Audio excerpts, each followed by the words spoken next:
నేను ఇచ్చిన మాట ప్రకారం తప్పకుండా 100% ములుగు జిల్లా చేసినాం ఇమీడియట్ గా.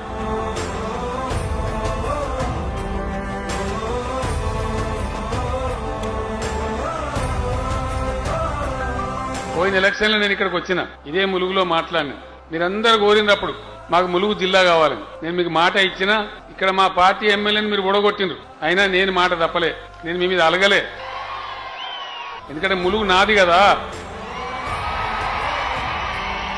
తెలంగాణలో ఏ ఊరైనా ఏ పల్లె అయినా ఎక్కడ బాగుపడ్డా కానీ కేసీఆర్ గౌరవమే కదా. తెలంగాణ తెచ్చింది ఎందుకు? తెలంగాణ నవ్వటం ముందర జారిపడద్దు కదా. ప్రజల కోరిక నెరవేరాలని చెప్పి నేను ఇచ్చిన మాట ప్రకారం తప్పకుండా 100% ములుగు జిల్లా చేసినాం ఇమీడియట్ గా. మీ దగ్గరికి ఇలా ఆఫీసులు వచ్చినాయి. ఎప్పుడన్నా జీవితంలో అనుకున్నామా ములుగుకు మెడికల్ కాలేజ్ వస్తుందని? ఇలా ములుగు మెడికల్ కాలేజ్ అంటే 400 పడకల ఆసుపత్రి కూడా వస్తుంది, దాంతో నర్సింగ్ కాలేజ్ వస్తుంది, పారామెడికల్ కోర్సెస్ వస్తాయి. చాలా బ్రహ్మాండంగా అవన్నీ కూడా మీకు వైద్య సదుపాయాలు అందుబాటులోకి వస్తాయి.